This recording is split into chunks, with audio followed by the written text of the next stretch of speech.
भैरवपुर के पूर्व सांसद और भाजपा के सक्रिय नेता अर्जुन सिंह पहुंचे जिला हुगली के हाड़ित स्थित मथुरपुर ग्राम में, जहां पर उन्होंने सांसद रचना बनर्जी के एक बयान जिसमें उन्होंने कहा था, माয়ের খড়গ তো একজনের হাতেই রয়েছে, যিনি আমাদের মাননীয় মুখ্যমন্ত্রী, তার হাতেই খড়গ মানায়, আর কারোর হাতে তো খড়গ মানায় না।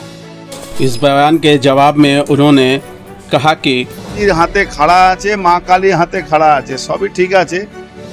तो আমাদের মা কালী অসুর শক্তিকে নাশ করার জন্য খড়া রেখেছিলেন, আর মমতা ব্যানার্জি সাধারণ মানুষকে, মহিলাকে, গরিব মানুষকে, পশ্চিমবাংলা যুব সমাজকে এই খড়া দিয়ে কাটছেন।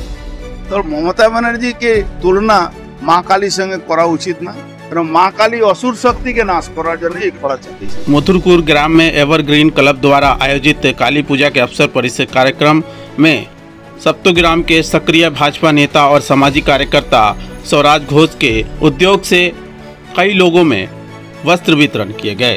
इस कार्यक्रम में उपस्थित हुए हैं अर्जुन सिंह समेत सप्तग्राम के कई सक्रिय भाजपा कार्यकर्ता। हम आपको बताते चले, मथुरपुर ग्राम पंचायत जो कि सप्तग्राम के आखिरी छोर में पड़ता है, इस दिन इस कार्यक्रम को बड़े ही भव्य तरीके से आयोजित किया गया। इस मौके पर स्वराज घोष ने बताया कि आज के सप्तग्राम विधानसभा सबथेके शेष प्रांत এটা একদম বিধানসভার শেষ সপ্তগ্রামের এদিকে হরিপাল শুরু হচ্ছে আর একদিকে হচ্ছে সিঙ্গুর শুরু হচ্ছে, এরকম একটা জায়গায় আজকে সম্মানীয় আমাদের নেতা জননেতা অর্জুন সিং মহাশয় এসেছিলেন।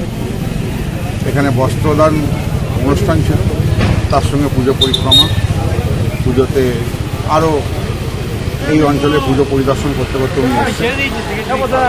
তো আমাদের সত্যি খুব ভালো লেগেছে। এই সপ্তগ্রাম বিধানসভার বিভিন্ন এলাকার মানুষজন এখানে উপস্থিত ছিলেন আজকে। তো এখানে এসে একটাই কথা, কারণ হচ্ছে আজকে আপনারা জানেন আজকে এমপি রচনা ব্যানার্জি এই হুগলি লোকসভা কেন্দ্রে উনি মায়ের হাতে যে খড়গ দেখিয়েছেন, আমি এটা বলতে চাই যে উনি হয়তো ভুল করছেন। কারণ হচ্ছে মায়ের হাতে খড়গ মানে সেই মায়ের কথা যিনি আমাদের দেবতা, যে দেবতার খড়গ দিয়ে অসুর বধ করা হয়েছিল, অশুভ শক্তিকে ধ্বংস করা হয়েছিল। আর রচনা ব্যানার্জি যাকে মা হিসেবে দেখতে চাইছে, সেই মা হচ্ছে বাংলার সমাজকে সেই খড়গ দিয়ে কাটছে একটার পর একটা, প্রত্যেকটা মানুষকে আজকে দর্শন করছে, শেষ করছে। এই মায়ের কথা আমরা কিন্তু জানতে চাই না। আমরা মায়ের কাছে এটাই চাই যে মা তুমি অসুর অশুভ শক্তিকে দমন করো, শুভ শক্তির উত্থান করো, এটুকুই আমরা চাই। তাই এই বাংলার যে 2026, এই 2026-এ মা কালীর কৃপায় মায়ের কাছে একটাই কামনা আমাদের কাছে, যে মা সকলকে শক্তি দাও, বুদ্ধি দাও, লড়ার মতো ক্ষমতা দাও, আর হচ্ছে বাংলায় যে অশুভ শক্তি, সেই অশুভ শক্তি 2026-এ পতন করো।